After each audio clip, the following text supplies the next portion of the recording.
Abra sua Bíblia em Romanos, capítulo 1, versículo 16.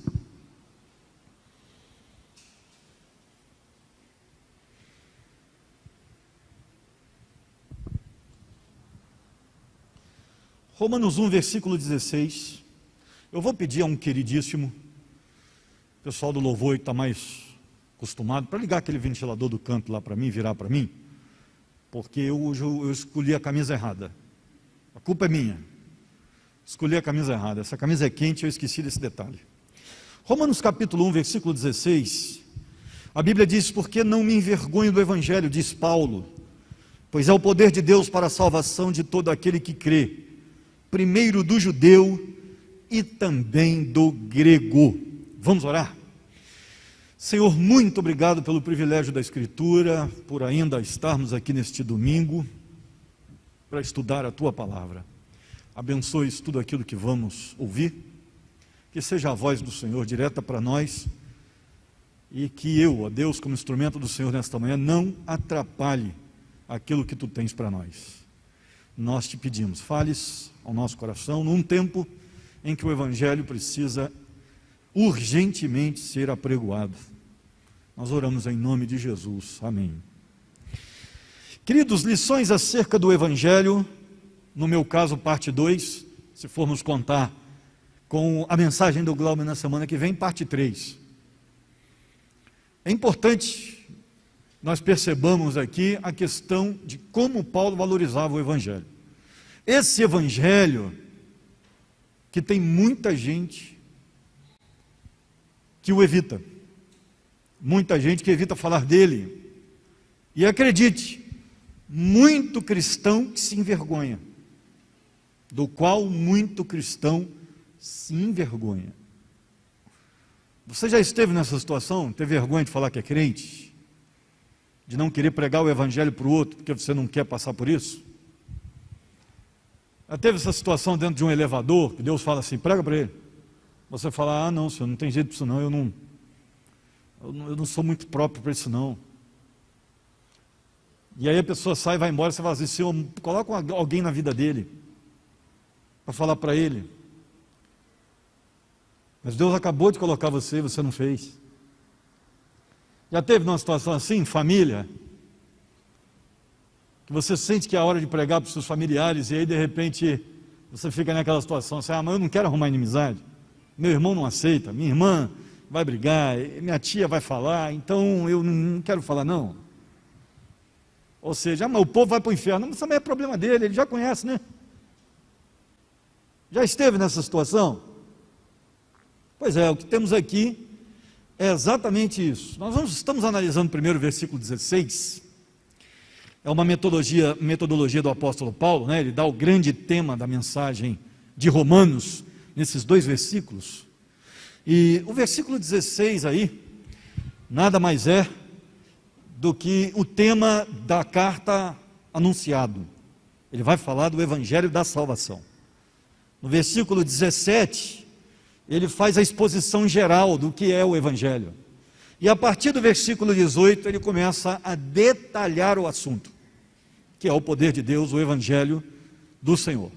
Então, primeiro ele fala do tema geral, faz uma exposição resumida no versículo 17, e a partir do 18 ele parte para os detalhes, e aí a carta de Romanos nasce.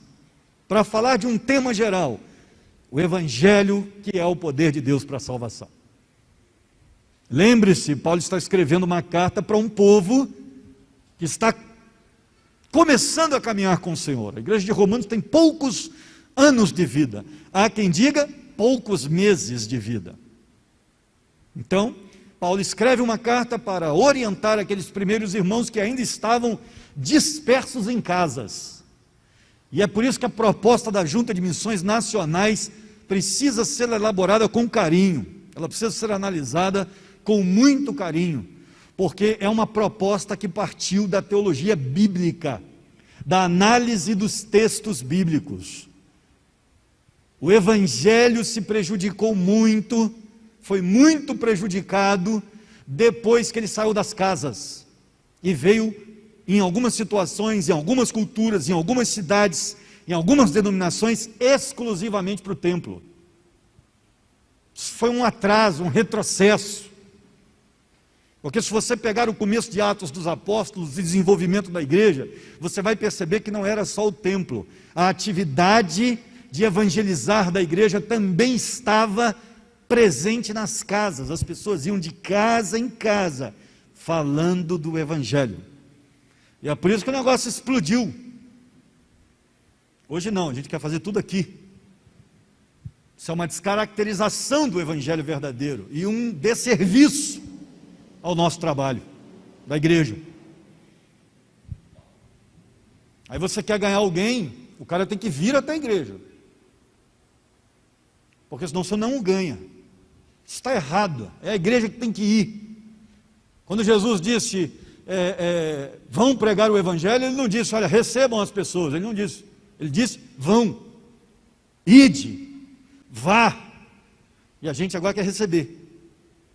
Isso é o conforto desse capitalismo selvagem e desse humanismo do século XXI. Eu não quero ter trabalho. Se você quiser, você que venha. E aí Paulo começa então a elaborar a ideia de evangelho para esse pessoal que estava nas casas falando para cada um. E ele está com uma mensagem muito clara. Esse evangelho é o poder de Deus para a salvação. Se você levar, ele vai trazer resultado. Leve o evangelho às outras pessoas, porque ele é o poder para transformar. Isso vai dar certo. É o que nós acabamos de ver aqui no hino da Junta de Missões.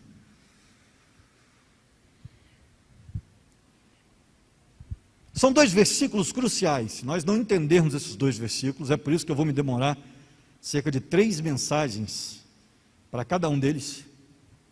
Então nós já tivemos 2, vamos ter a última hoje, se der tempo. E depois mais umas 3 para o versículo 17. Por que nós vamos perder tempo aqui? Jeito de falar, claro. Porque eles são o coração da carta de epístola, da carta de Romanos. São esses 2 versículos. Se nós não entendermos esses 2 versículos, depois vai ficar difícil a gente compreender o restante da carta. E aí nós já vimos, numa das lições, a primeira que eu trouxe para vocês, há 15 dias atrás, que nós temos que tomar muito cuidado para que não nos envergonhemos do Evangelho. Sentir vergonha do Evangelho é a mesma coisa que sentir vergonha de Cristo, porque o Evangelho é Cristo sendo anunciado. Corra dessa tentação, porque a Bíblia diz que aquele que se envergonhar de Cristo nesta terra, Jesus se envergonhará dele na presença do Pai. Nós temos que tomar muito cuidado com esse sentimento. Precisamos realmente abrir o peito e ter coragem para falar do Evangelho. Independente de onde você esteja, no seu trabalho, no exército, na faculdade, em família, entre os seus vizinhos, não interessa. Não podemos nos envergonhar deste Evangelho. Eu tive presente em faculdade, fiz cursos entre pessoas que não eram crentes, cursos seculares. E sempre quando entrava um professor falando alguma coisa de Bíblia, no meio da psicologia tem muito, o professor levantava lá e fazia chacota. Eu tinha uma frase que caminhou comigo durante o período que eu passei na faculdade. Sou professor, com licença, posso falar? Sim, há controvérsias. Essa frase caminhava comigo. E no início os professores não me conheciam, disse, mas por quê? Só porque o senhor está falando aí que a Bíblia contém erros, eu queria saber de onde o senhor tirou essa teoria. Só, mas está comprovado que tem erros. Um texto fala uma coisa, o outro texto fala outra. Não, então o senhor está falando de cópias. O senhor não está falando dos autógrafos. Autógrafos? O senhor nunca ouviu falar sobre os autógrafos? Não. Só, então como é que o senhor está dizendo que a Bíblia tem erros? O senhor não conhece nem a terminologia dos autógrafos? O senhor já ouviu falar dos maçoretas? Não. Pois é, seria interessante o senhor dar uma olhadinha. Com muita humildade, por favor. Pronto. Meu professor de introdução à psicologia nunca mais falou da Bíblia em sala de aula. E de vez em quando apontava um outro lado, disse, negócio de Bíblia, alguém viajava para mim, Luciano, não há controvérsias. Os alunos ficavam esperando. Professor, com o tempo, acabou esse assunto em sala de aula. Eu não posso me envergonhar de defender a fé. Sabe por quê? Porque quando eu estava no tráfico de drogas, alguém cheio de fé foi lá pregar o Evangelho para mim. Jamais vou me envergonhar do Evangelho, porque é o poder de Deus para a salvação. Me salvou, me fez uma pessoa diferente, me transformou a vida da minha família. Como é que você pode se envergonhar de uma coisa dessa? Agora, por que Paulo não se envergonhava? Porque ele tinha motivos. E a mensagem de hoje é trazer para você quais são os motivos. Esse é o objetivo da mensagem. Você tem motivos para não se envergonhar? Se eu perguntasse para você, quais? Você saberia dizer? Por que você não se envergonha? A mensagem de hoje vai procurar ajudar você sobre os motivos pelos quais você não pode se envergonhar. Porque Paulo dá os dele. Ele diz que não se envergonha. E aí ele apresenta as verdades pelas quais ele não se envergonha do Evangelho. E a primeira delas, olha o versículo 16, preste atenção. Ele é curto, mas ele é extremamente vasto. Ele diz assim, porque eu não me envergonho do Evangelho, pois, esse pois significa por quê? Ele tem o sentido de porquê. Porque é o poder de Deus para a salvação de todo aquele que crê, primeiro do judeu e também do grego. A primeira coisa que você tem que entender é que ele não se envergonhava porque era o Evangelho. E o Evangelho é o Evangelho de Deus e de Cristo. Como é que eu posso me envergonhar de algo que vem de Deus? De algo que venha de Cristo? Se é o meu Cristo maravilhoso quem nos deu, como é que eu me envergonho de um negócio desse? Fala a verdade, se Jesus aparecesse na porta da sua casa e dissesse, eu trouxe um presente para você, você não ia querer mostrar para todo mundo? Olha o que Jesus me deu, ele veio me entregar pessoalmente, não seria o máximo?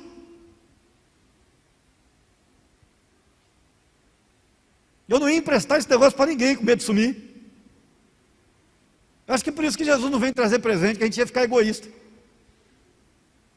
Jamais, tira o dedo. Foi Jesus que me deu, rapaz, está doido? Mas deixa eu mostrar lá para o pessoal no Paraná. Não, o pessoal do Paraná que vem aqui, você está doido?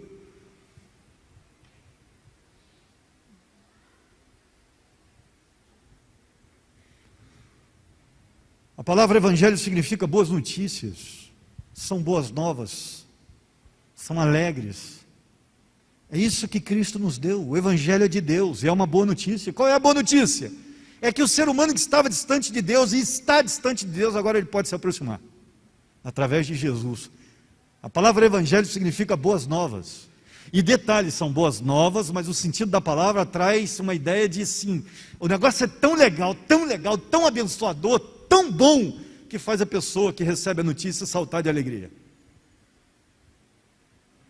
Se formos traduzir esse termo de uma maneira mais livre, seria notícia que faz pular, saltar de alegria, porque a notícia é muito boa. Eu estava longe de Deus e agora eu posso estar perto. E o outro que está longe precisa saber disso, que ele também pode.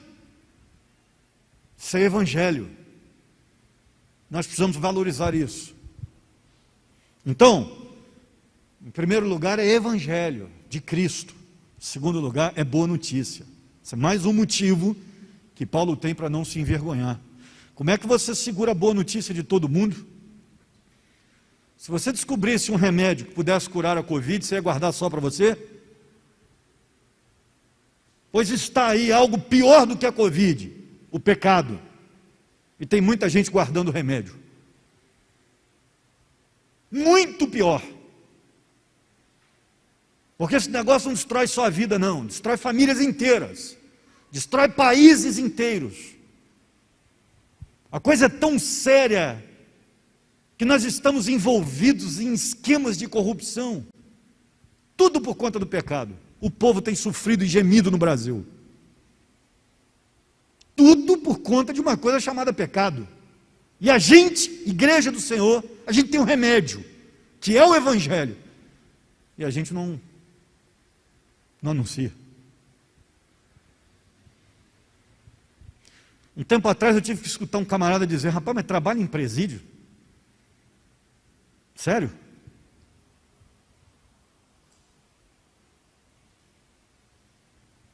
Quase, só faltou, não falou, mas faltou falar assim, perder tempo com isso. Mas não quer que o cara saia de lá transformado? E cá entre nós, você acha que sistema prisional resolve alguma coisa?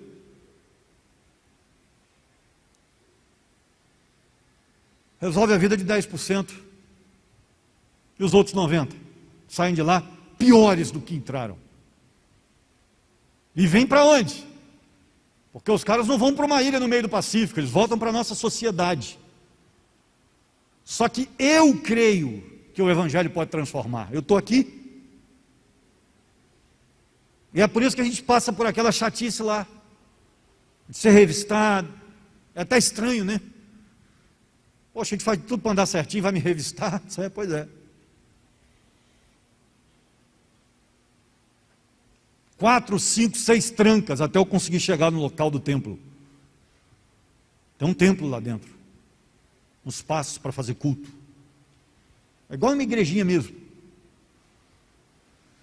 Faz culto lá, faz missa, faz reunião espírita, faz tudo. É lá que a gente faz. Não é fácil não. Mas eu creio. Creio que transforma. Terceiro motivo do apóstolo Paulo para você não se envergonhar do Evangelho. Ele diz: eu não me envergonho do Evangelho. Por quê? É o meio de salvação. É o poder de salvação. Ele pode salvar mesmo. Ele tira uma pessoa do inferno e põe no céu. Uma pessoa sem o Evangelho de Cristo está no inferno. E ela precisa do Evangelho para encontrar a salvação. Da mensagem. Eu não posso me envergonhar de um negócio que tira uma pessoa de um sofrimento eterno e coloca numa vida abençoada eterna, ao lado de Deus. Eu não posso me envergonhar de um negócio desse. Jamais. Paulo ama, né? Essa mensagem de Paulo é sobre salvação, libertação, saúde integral. E ele gosta de se expressar dessa forma, e é interessante que ele põe o Evangelho em contraste com toda a tragédia do mundo. Porque o Evangelho para Paulo chega a algum lugar, resolve alguma coisa, enquanto o mundo caminha de mal a pior. E a grande tragédia dessa cultura,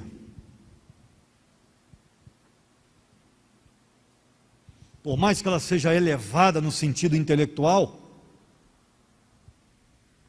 é que se nós ficarmos só na esfera dos pensamentos, isso não resolve a nossa vida espiritual.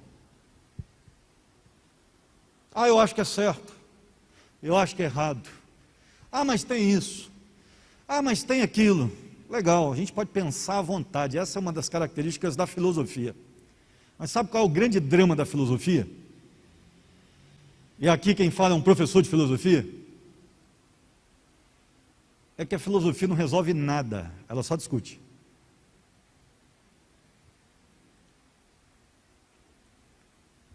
A maioria dos filósofos morre sem esperança,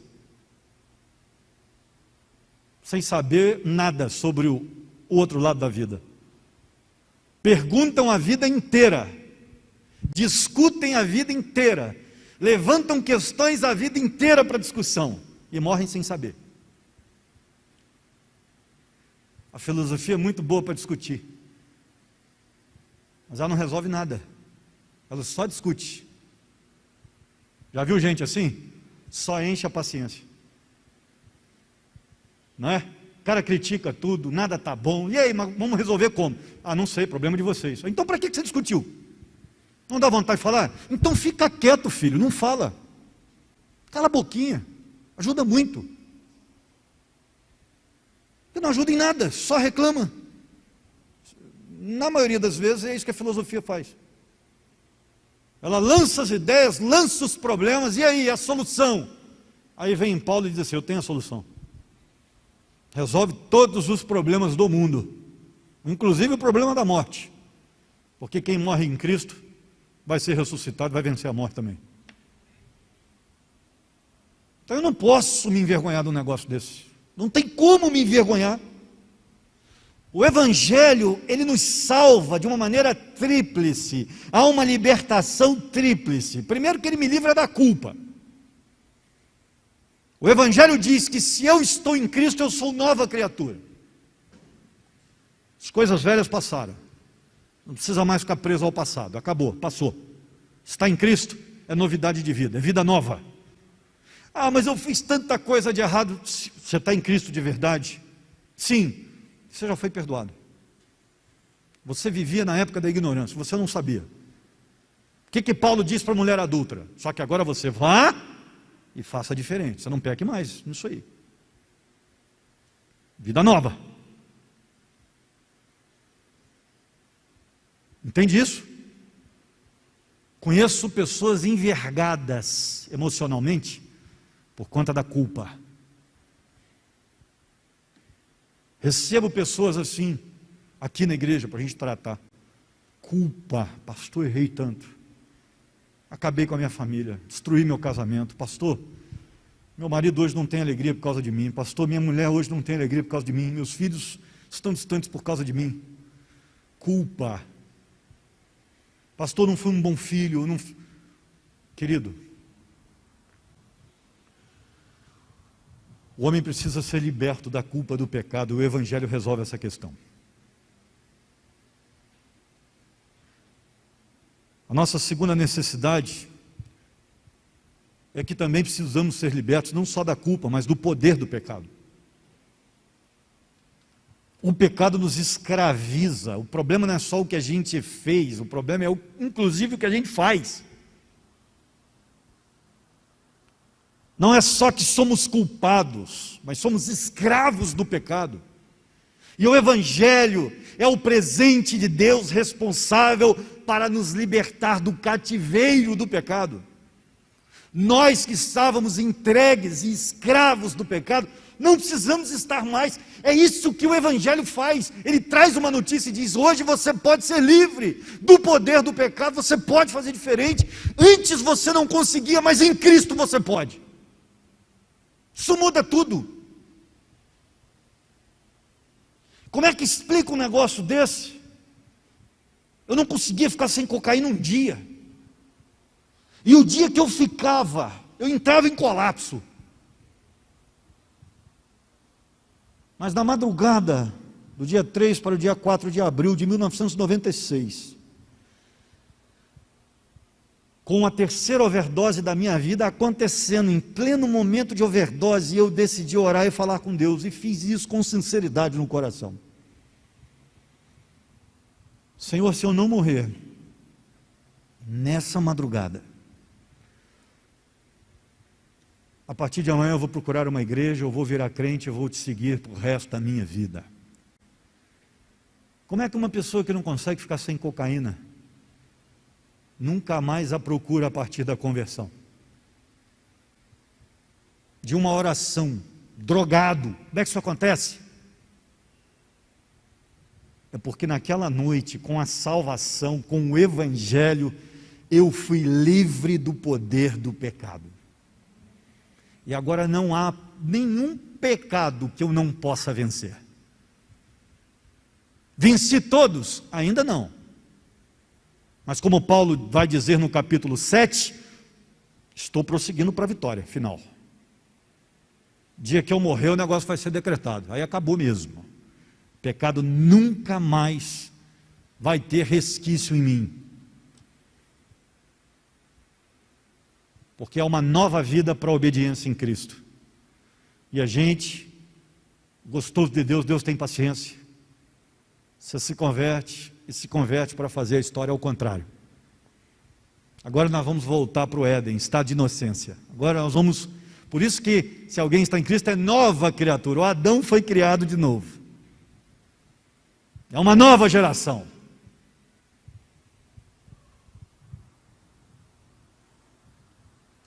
Técnicas, palavras de ânimo, terapias, não podem mudar uma coisa em nós: o problema do pecado.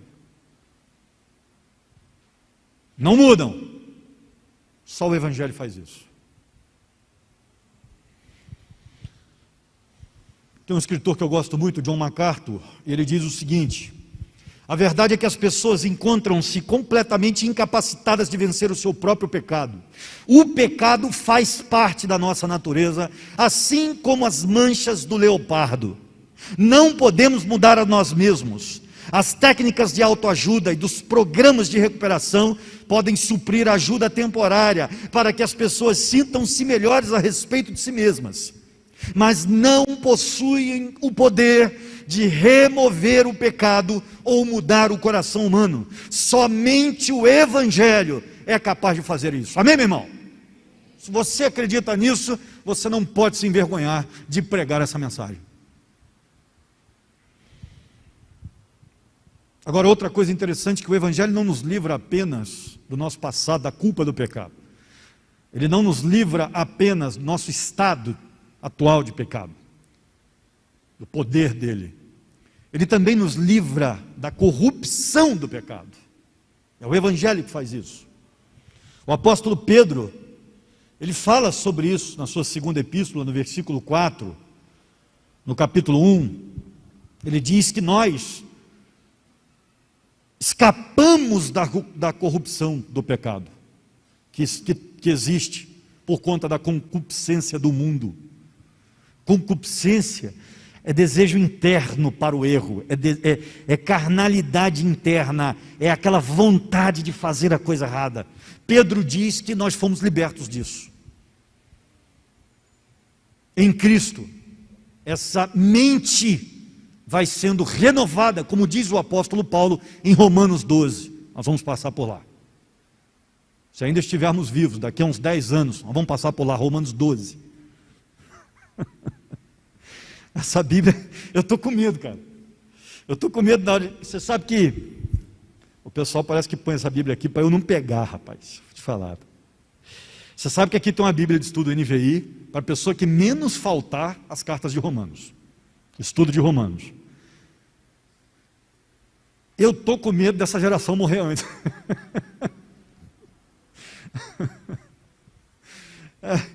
Quem vai pegar isso aqui, de repente, seja o recém-nascido.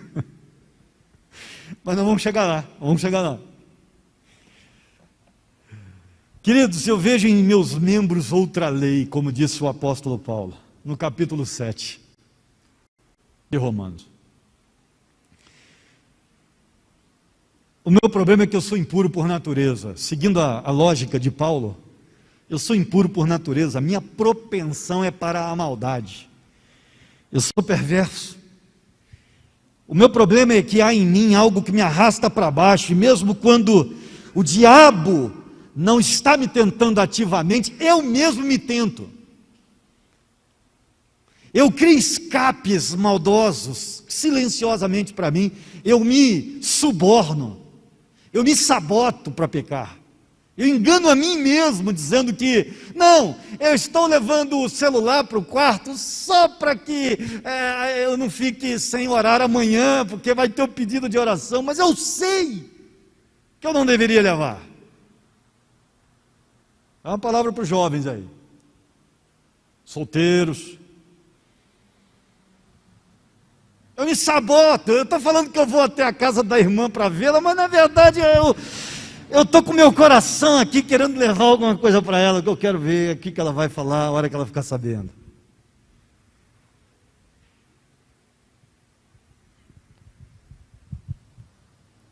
Estou fazendo o jantar do meu marido, prato predileto. Não, mas lá no interior, no fundo, eu queria dar veneno. Mas como eu estou precisando de alguma coisa dele, então... eu estou levando esse buquê para minha esposa, para dar de presente, mas na verdade é que eu quero uma noite íntima direito. Sabe? Nosso interior é podre. Ele é cheio de pecado. Não podemos deixar isso fora de consideração. Mas o legal do Evangelho é que ele muda essa natureza. Eu me lembro da época que caminhava pelas ruas querendo fazer o mal. Maldade. Eu só pensava em morte. Eu me lembro daquela época em que eu caminhava pelas ruas, torcendo para alguém entrar no meu caminho, para eu poder descontar em alguém. Me lembro bem. Mas é interessante, e isso não me faz bom, isso só me faz nova criatura. Quando eu vejo alguém com carro quebrado na rua, hoje, 26 anos, 25 anos depois da minha conversão, a vontade é parar o carro e ir lá ajudar a empurrar. Hoje, quando eu vejo uma senhora com dificuldades no mercado, a vontade é parar tudo e ajudá-la.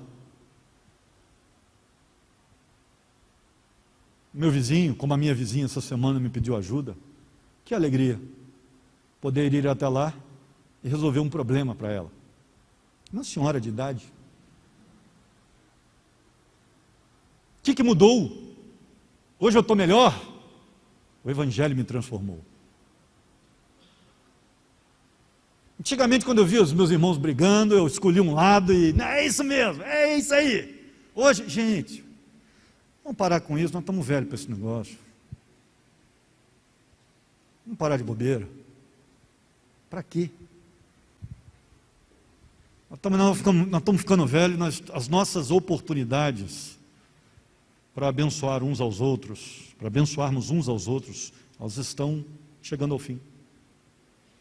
Eu sou mais novo, estou com 44. Vamos ficar brigando mesmo? Está acabando o tempo, gente.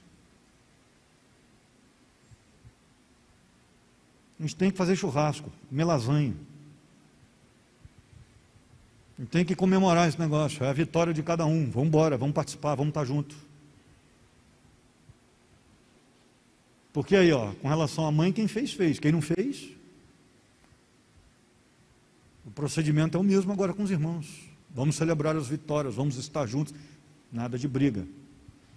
É que entra filho no meio, né? E filho cada um é de um jeito, né? Aí vira um negócio assim. A gente tem que estar sempre, filho, show. Não, está errado. Eu ligo mesmo. Eu louvo a Deus porque eles me respeitam. Tudo sobrinho. Ligo lá, negócio é esse, está acontecendo. Para que aquela palavra no grupo lá? Não, tira. A maioria foi minha ovelha. Maioria. Vai ajudar em nada. Para que você colocou aquilo lá? Ah, mas eu estou com muita raiva. Então engole. Engole a raiva, tira lá. Você acha melhor, tio? Com certeza. E graças a Deus com todos eles, eu tenho um carinho muito grande eles comigo. Porque eu sempre fui o tio, né, que não tinha filho, então, vamos comigo. Vou para o estádio de futebol, bora molecada, bora. Entra no carro, bora. Tanto é que a maioria é Vasco. Meu irmão não é Vasco, meu cunhado não é Vasco, meu outro cunhado não é Vasco, todo mundo é Vasco, a maioria é Vasco. Todo mundo não, a maioria. Bora comigo. Sempre foi aquele tio, né? Bora, vamos pro meio da roça lá, vou lá no fogão de lenha, quer ir? Vamos embora, tio. Pô, fogão de lenha, vamos embora. Bora. Então hoje eu tenho esse relacionamento gostoso, bato papo com todo mundo, mas eu vejo a diferença que Deus fez em minha vida. Se fosse antes. Ou seja, não é o Luciano que é legal, é o Evangelho que faz a diferença. Talvez a melhor forma de expressarmos isso esteja em 1 Coríntios 1, versículo 30. Não Romanos, se você está olhando Romanos aí, não. É 1 Coríntios, é a carta que vem depois.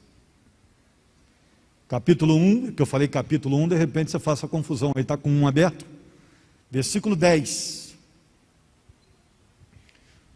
Paulo vai falar lá sobre Jesus, e ele diz assim: o qual para nós foi feito por Deus sabedoria e justiça, e santificação e redenção. Ou seja, a ideia da salvação está totalmente nesse versículo aí.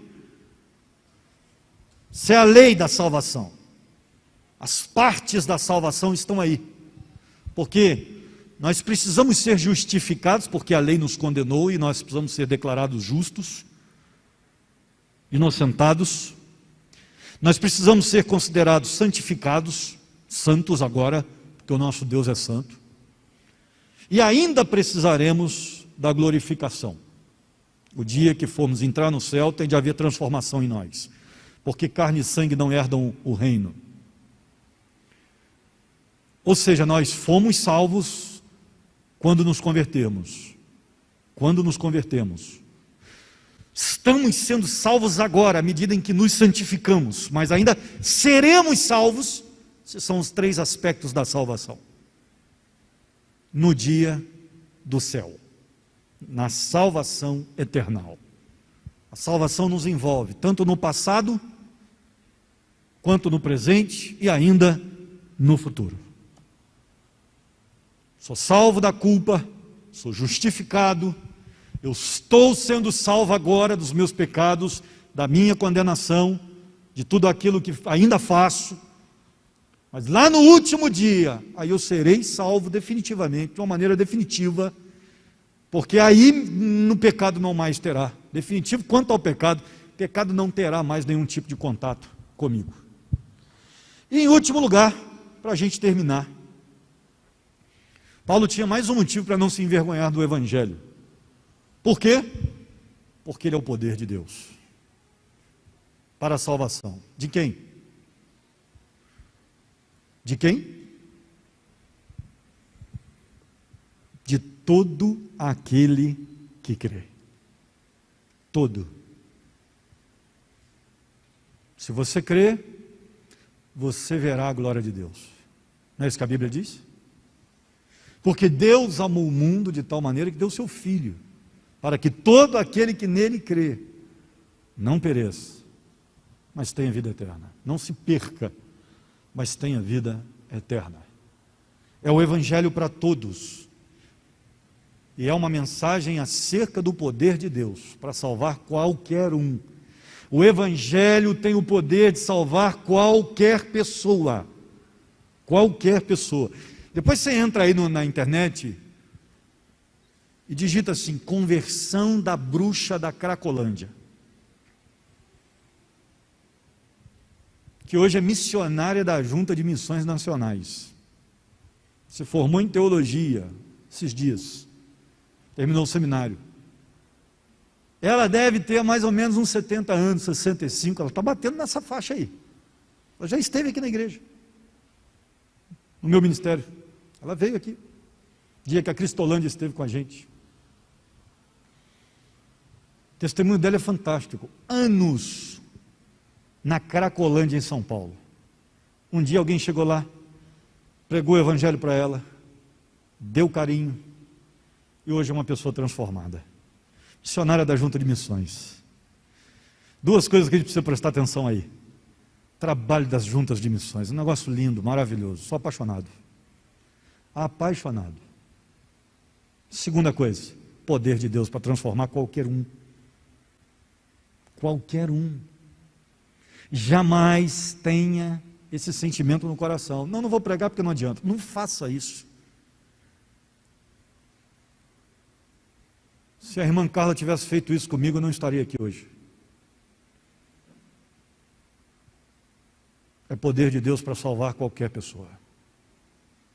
Você tem uma sogra difícil? Transforma. Transforma. Você tem um pai que é complicado? Eu tive. Transforma. Uma das minhas maiores tristezas é que não deu tempo de pregar para ele. Me converti um mês depois da morte dele. Transforma.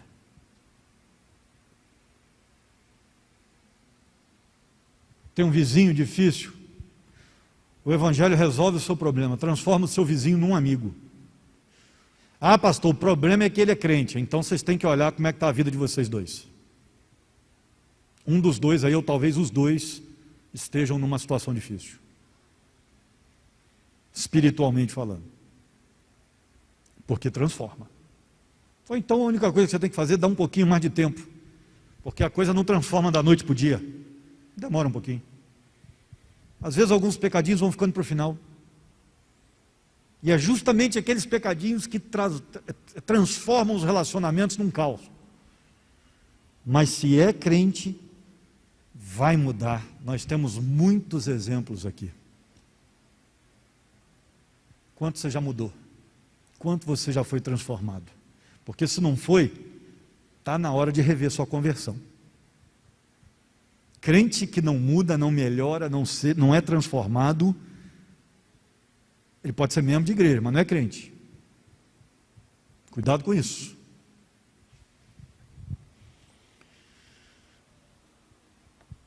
É o poder de Deus e é para todos. Eu quero terminar com uma frase de Lloyd Jones, que ele diz o seguinte: os antecedentes não importam, o passado não conta, tudo isso será apagado por este poder, e o homem não somente será perdoado, será criado de novo, uma nova criatura, com o poder de Deus dentro dele, e com a natureza divina nele. Esse é o Evangelho, e é por isso que nós precisamos pregar.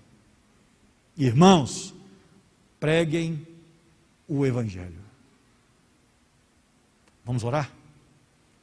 Quem é que está ao seu redor, que precisa do Evangelho? Eu não vou pedir a você para orar e pedir oportunidade. Não.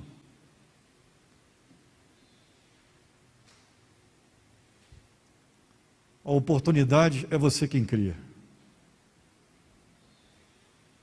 Eu vou pedir para você orar e pedir poder de Deus para pregar. Porque um crente poderoso, querido, um crente envolto no poder de Deus faz diferença demais. Vamos orar? Senhor, estejas derramando poder sobre a vida da tua igreja, que nós possamos pregar o Evangelho a tempo, fora de tempo, com circunstâncias favoráveis ou prejudiciais, não importa. Indiferentemente da pessoa que vai ouvir, que preguemos, que sejamos arautos do Senhor, que sejamos atalaias do Senhor, de prontidão, olhando a quem possa se aproximar, para quem possa se aproximar, que nós ofereçamos o Evangelho, que é o poder do Senhor. Preguemos de maneira impoluta, com o poder do Senhor sobre nós, expulsando inclusive os demônios, curando os enfermos, porque esta é a ordem do Senhor. Que avancemos para a cidade de Taubaté e circunvizinhanças, que preguemos o Evangelho neste estado, neste país, que usemos as redes sociais, e que em nome de Jesus possamos ver os frutos da nossa pregação. Que naquele dia, quando estivermos diante do Senhor, que nós possamos entregar ao Senhor os nossos filhos na fé, em nome de Jesus. Nós oramos. Estejas usando, a Deus, a cada um de nós para a propagação do teu reino, do Evangelho que destrói o pecado e transforma o ser humano em nova criatura. Oramos em nome de Jesus. Amém.